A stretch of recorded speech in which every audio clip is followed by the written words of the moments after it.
You are listening to the Critical Mass Radio Show, Orange County's business talk show, focused on exploring topics of interest to CEOs who are leading middle market companies. With your host, Richard Franzi. Welcome to this edition of Critical Mass Radio Show and Podcast. That's great. Start out strong. I'm your host, Richard Franzi. This is podcast episode number 1150. You couldn't tell it from that introduction, could you? SUSTANY Capital invests in blockchain technologies to help reshape business landscape. One of their main emphasis is tokenization strategies and smart contracts. I've invited Christian Kameir here today to talk about their blockchain and cryptocurrency involvement and the space, and to just generally educate our listening audience about these exciting new technologies. Christian, welcome to Critical Mass Radio Show. Well, thank you for having me. Okay, before we get into that, let's talk a bit about you. Sure. Give us a little background, an interesting story, kind of set the context for you as an entrepreneur. Sure. The first obvious thing is that you probably noticed that I have an accent, so I moved to the United States in 2000 after we sold our internet service provider back in Germany at the right time, so stopped being a lawyer at that point in time, became a venture capitalist, and started investing mainly in multi-massive online player games and voice over IP technology back in 2000. I've been doing some form of investing and some form of entrepreneurship ever since. Why Southern California? Well, the weather. Okay, really? So No. you had the choice to relocate? Yeah, so no, really what happened was we were looking at a company in Carlsbad, of all things, to invest in when I was still living back in Hamburg. And I touched down in San Diego at the time, and it felt like coming home. Sounds odd, but Right. It felt like that's where I needed to be. So I phoned home, said, I'm moving here, and Wow. 6 months later I moved here. Had you been here before? Not specifically to California. So, Okay. Not specifically to Southern California. I visited San Francisco a few times, Los Angeles a few times, but not this particular area, and I really love it. So. Well, say no What's more. not to love, Right. right? Well, What's not to love? what's not to love about Southern California? So, can I peel back that a little bit? Because Sure. from your experience now being a global entrepreneur, right, having Right. successfully scaled a company in a foreign Right. country, at least to us it is, and now doing it again here in the U.S., can you Right. just share a little bit about your direct experience about comparing and contrasting that? Yeah, a few things that immediately kind of stood out to me, having my particular background in technology and then B in law, was like a lot of things that are very obviously different are things like privacy back then, for example. Like a lot of things that the credit agencies do here and have been doing for a long time would be illegal where I'm from. I taught privacy law right out of law school before getting into the technology space. And so this is becoming now more obvious with California introducing their own GDPR-like privacy laws and et cetera. So that's very reminiscent of what I expected to find, and I didn't. I was actually shocked of what all these companies could do with your data, collect it, sell it, et cetera. So that was very different. So very that's a obvious. uniquely American situation here? Yeah, I mean, Okay. I don't know if it's uniquely American, but it's definitely very different from a European not European, context. I right. don't know if you're familiar with the GDPR in particular, but that's basically what California is introducing now. That's Right. very, very similarly fashioned, and it kind of also reaches into the whole blockchain space because you need to solve these identity problems that you have, right? So on one hand, you got identity problems in the developing nations where there's more than 1 billion people that don't have identity documentation, right? So by definition, they can't participate in the modern world, right? You can't open up a bank account and so forth, and that's more than 1 billion people. And then on the other hand, you got a lot of people in the developed nations. They had their identity compromised, right? So Equifax had a breach with 146 million identities. So what that basically means is that every U.S. identity is available on the black market for pennies on the dollar to be had for anybody to then assign rights to, right? If you extend this particularly to the blockchain space, but I guess we'll talk about that. Yeah, we're going to get to that in a minute. But so from a ecosystem Right. around an entrepreneur, from your experience in Germany and now your experience scaling a business here in Southern California, can you give us some sense for the difference? Well, the U.S. entirely is a little more, let's say, entrepreneurial friendly to where you got more venture capital, obviously. That's the most obvious part. That's why everybody is kind of streaming specifically into the Bay Area. But then also where I'm coming from, we have a very rigid kind of educational system, has its it's pros, but also has a lot of cons, right?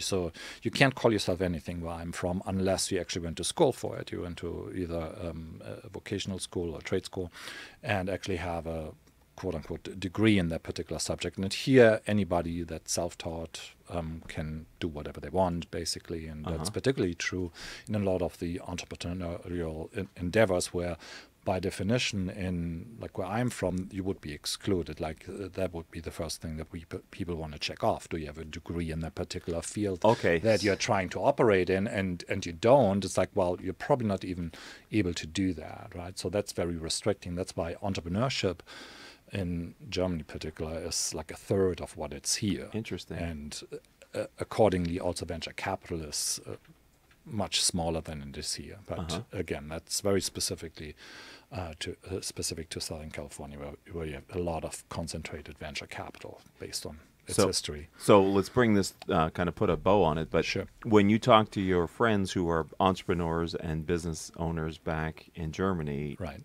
are they... how do they respond to these degrees of freedom that you're now experiencing?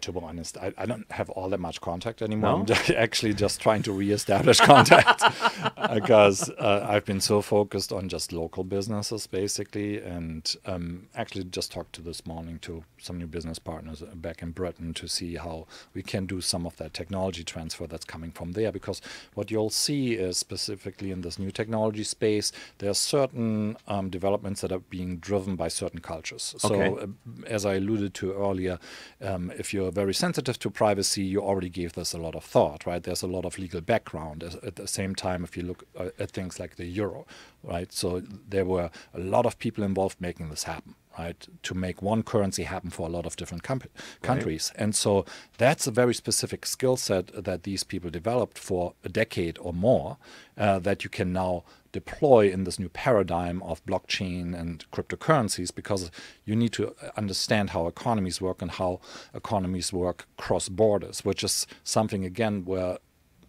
the United States has somewhat of a disadvantage for being somewhat of an island, being not directly exposed to other cultures, other currencies, other countries, to where if you have been educated in any of the smaller European countries, you most likely immediately got exposed to a lot of different jurisdictions that you had to interact with and respond to and so forth, right? So that gives you a different perspective and makes you consider other cultures, other regulations and so forth. And the United States, for the most part, could just act with inside of their borders, right? If you're a lawyer in Los Angeles, chances are all you ever do is that particular little field of law. You're never exposed to any international contracts that have to do with France or Italy, for that matter. You're just going to be an injury lawyer in Los Angeles, so to speak. Or maybe you'll do business in Nevada. Yeah, but or you got the largest consumer market in your reach, so it's going to be some time before you run out of clients or purchases of your product before you actually make the jump to another jurisdiction and introduce another complication like another language and or another legal system. But, So, Christian, let's turn our attention now to you and how you decided this chapter of your entrepreneurial career should be around these technologies. What was it that got you saying that's the next phase and what I want to do? Right. So initially when I got into internet, I was super excited about all its possibilities. I read the original works of Tim Berners-Lee, and he basically, in his original work, so he created the HTML, which kind of makes up the World Wide Web as we see it today still. And so I really got excited about the idea of connecting brains. So that was kind of the vision in the way that I described that. And this really hasn't happened. So what I mean by that is we created kind of this centralized monolith where only a few companies provide access to it and a few companies direct eyeballs on top of that, right? And so about 12 years ago, I started writing an outline on that to see how could we decentralize that? Like what would be the steps that would be needed to secure an equal distribution of content, make sure that you're not inundated with advertising and so forth.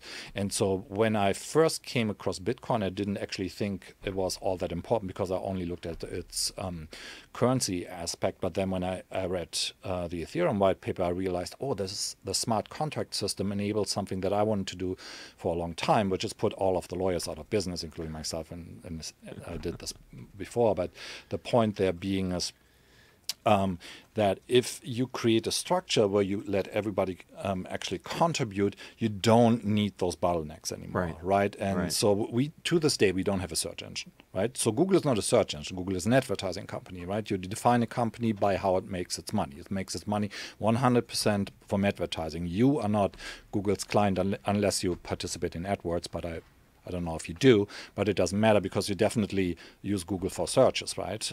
But in that context, you're actually the product that Google is selling to their advertisers, right? So that creates this misalignment of interest where you hopefully and naturally would want the best result from your search engine, right? That is most useful to you, but that's not in their best interest, right? Because if they present you with the best result right away, you click on that and you don't click on any ads. So their optimization, that holds true for Facebook and the other social media companies, is mainly directed towards commercializing you, right? Commercializing your data, collecting your data, selling it back to the advertisers.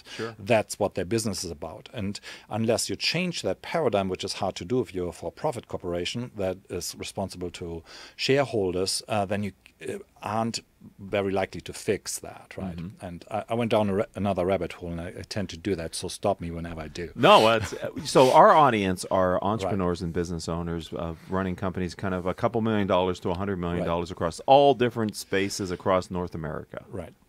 So I'd like to, with your knowledge of blockchain and Bitcoin, help them to become more comfortable with the coming wave of what smart contracts could mean to their business and how they might be able to leverage what you're seeing based on your focus. Right. So the very big picture, and then we can kind of hone in on a couple of examples, but the very big picture is an economy exists of two main things. You got production and consumption, right? And in between you got intermediaries and mechanisms to bridge the gap, right? We used to be agrarian societies where you lived off the land, and we kind of switch this around for most people don't produce the things that they consume anymore. But what you had to do is you had to create these middlemen, right? And in the sense also those middleware and middle layers like money and currencies, like currency solves the double coincidence of one's problem, right? And that's what Bitcoin addresses, right? So it's the currency aspect.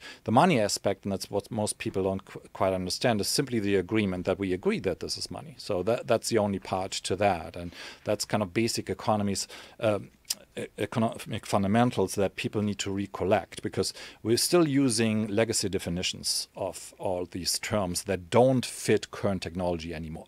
So fast forward, so speaking of other currencies, and other currencies could be mechanisms of transportation of information. So if you look back in time, when the internet was introduced, it interrupted a lot of different industries, but mostly those that had to do with distributing information. So the publishing industries, right? So publishers have suffered tremendously from that, because everything is moving online before you can ever publish this on paper. Obviously, you will find that online, and so they went out of business for the most part. And the few remaining ones are either putting up paywalls like the New York Times, and or finding other ways of revenues like organizing events and so forth. But so all the other protocols that came after, they are as interesting, like voice over IP, for example, right? So all of a sudden, no one has to pay by the minute anymore. And then most importantly, email.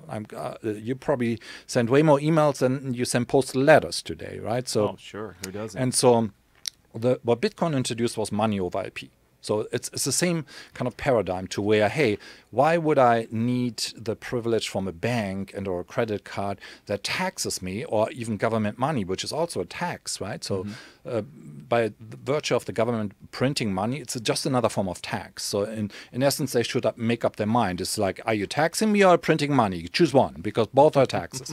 But so the short story here for a business, to bring this full circle, hopefully, is that you want to look out for those reduction in middlemen. So it's going to start with financial services first, as much as you can. So if you're a business, let's say you're deploying a point of sale system, look for one that's starting to deploy decentralized ledgers. So decentralized ledgers is the generic term for blockchain, right?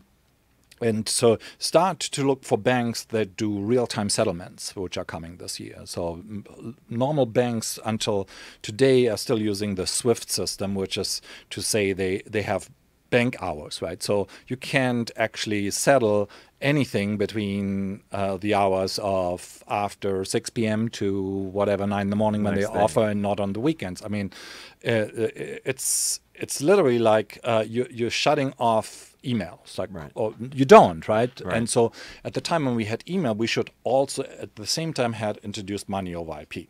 So the banks are still pushing against that, although we already know of some that are actually actively working towards solutions for that. And then what comes with that is instant settlement and instant availability of your money, right? Right. Super important. And then also reduction of any merchant fees and things like microtransactions right now, not possible, right? If you have a merchant account, there's a minimum fee per transaction. And so you can't charge 5 cents because charging 5 cents costs you 30 cents in total, right? So it's not worth it, right? And so there's a lot of things along that line. But then most importantly, what we should be looking for is solving the identity, and the other part is solving asset management. So what I mean by that, there's a lot of talk about this whole topic of quote-unquote security tokens. They don't exist. They will never exist until we solve identity. The reason being is that security is any form of ownership. It's a key lock system, because some of the criteria you're looking for, they're inherent in you. It's your position as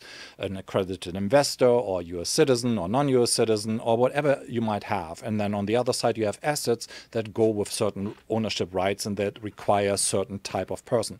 So as long as you're introducing yet another middleman, you might as well stay with the current paradigm. So as long as you're creating a platform, you actually don't have a token. A token in a blockchain context is a peer-to-peer instrument. So it's being deployed in the sense of what I initially described as in the voice over IP system, but now it's assets over protocol, any type of asset. But what it requires is that we introduce all the protocols that solve all the endpoints, so that we don't need these middlemen anymore for on-ramps. So right now you need to go to a bank and deal with fiat currencies in order to buy cryptocurrencies. Eventually that will be alleviated. And if you look in other nations where they didn't have this legacy technology debt, which the SWIFT system and bankings are. So if you look to sub-Saharan Africa, there the majority of their GDP already moves through digital currencies, or like you've probably heard of M-Pesa, for example. So those are all foreshadowing what's going to happen here. We don't have the necessity or the need right now, because you and I have credit cards, we have bank accounts, we have identity documents, but you got billions of people in other countries. For them, it's an immediate need. It's not something that's nice to have. It's not something to speculate. It's something that they need to use. So from your perspective, Christian, because I got the sign from the engineer that, believe it or not, we've used up most of our time. Who's going to be disintermediated by the combination of some type of cryptocurrency and then the blockchain technology of a distributed ledger? Anybody at this point in time who's a rent-taking intermediary. So as monolithic as you are, the more vulnerable you are. So bank. A bank, Google, Facebook, anybody who doesn't align their interest with the actual stakeholders as well.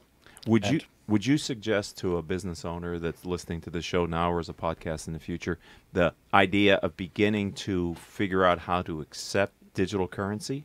And if so, how should they consider doing that to benefit their business? Yeah, I mean, there are several solutions already, but obviously there's a lot of volatility in that space right now. So if you're relying for that on your general income and to pay your that's probably not the best thing. Although there's stable coins, you probably have heard of that. So you could just accept those and probably put some bitcoins away, basically, right? It's like virtual gold.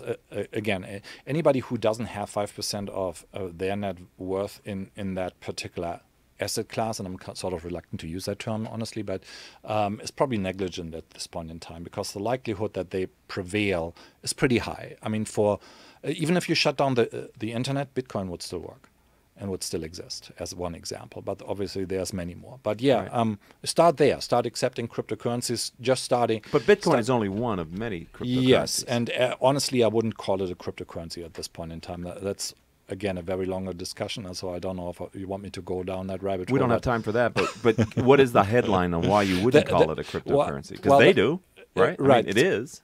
articles refer to it that way. Yeah, it's a catchy term, right? But Okay. it's kind of like everybody's calling the space crypto. That's kind of like referring to the internet as secure socket layer.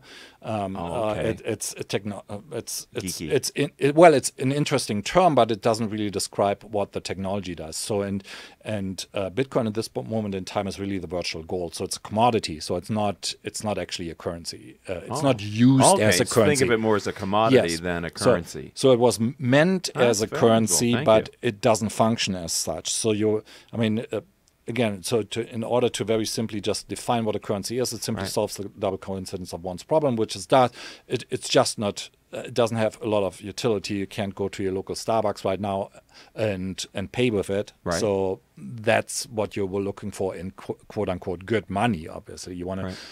Be able to move around and pay with it, right? That's Okay. one of its very aspects, but that's what stable coins are trying to do. Stable coins. Right. Okay. But you can also then focus on blockchain technology and distributor ledger without getting caught up in the coins and the Right. Okay. And that you want to do for, let's say, things like tracking provenance of something. So you heard of CryptoKitties, right? So CryptoKitties, the reason why people were so excited about, and they raised a lot of money before this protocol was even forked into the mainnet of the Ethereum blockchain, was that idea of, hey, you create all of a sudden non-fungible assets. So your typical US dollar is fungible, right? So $1 replaces another one, is exactly the same. So what this new standard, the ERC 721 standard that makes a CryptoKitty described as a non-fungible electronic asset, which has very far-reaching implications to where this standard and the advancement of this standard will put platforms such as iTunes out of business, because iTunes exists for digital rights management, right? So it's the idea that I limit the usage of that particular song or video to your 5 devices specifically, and Apple manages that, and it charges, the company charges like 25% or something for doing so, right? With blockchain technology, you don't need this particular digital rights management system anymore. It's inherent in the digital asset itself. And so you will see a lot of these paradigms creeping into other assets, because music and MP3, MP4, those are natively digital. But other things will become natively digital, where things are quote unquote born on the blockchain. So you can envision that something jumps off the distribution line and it exists on the blockchain right away. Right? It doesn't matter if it's your iPhone with its unique device ID, you can track it back to its provenance, where it was bought, where it was sold, who holds it right now, and so forth. And in a lot of scenarios, that makes a huge difference, right? I mean, a dollar is the same as another dollar unless you find one that Elvis signed, right? So all of a sudden you wouldn't trade it anymore. But for a lot of other items, you actually want to know that this, let's say, medication or this particular technology piece has not been altered, has not been sold by a criminal, let's say. Right. And blockchain technology and the new protocols on top of it enable all of those with all the middlemen that testify to the provenance of that. And that's a large part of what the population and modern economies evolve around today, like if you think about your escrow agent, etc.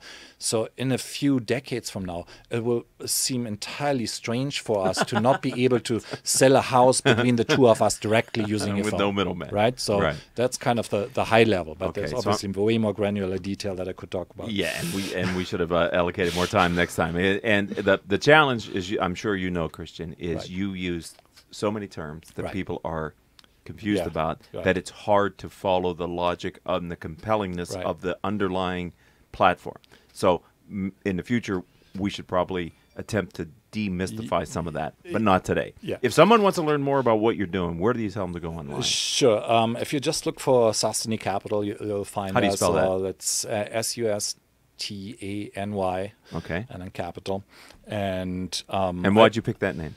It stands for sustainability. Okay. And that's what we're looking for. So we look for investments 3-5 years down the road where something is actually being built. We are not into speculating. Okay. We want to support that particular ecosystem. We love that space. We love technology.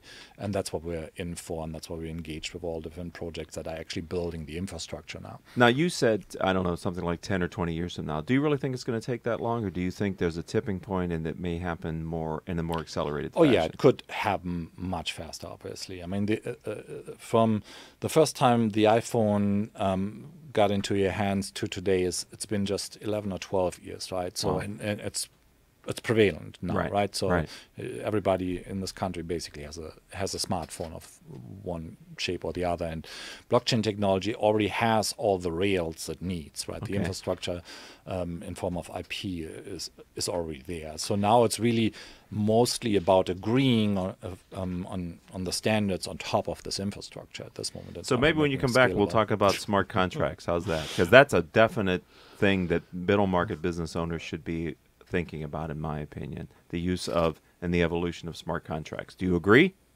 Well, that's very granular, to be honest. Okay. I mean, they probably don't have to even know about smart contracts. There will be there will be very specific applications that they can employ that are built using smart contracts. Okay.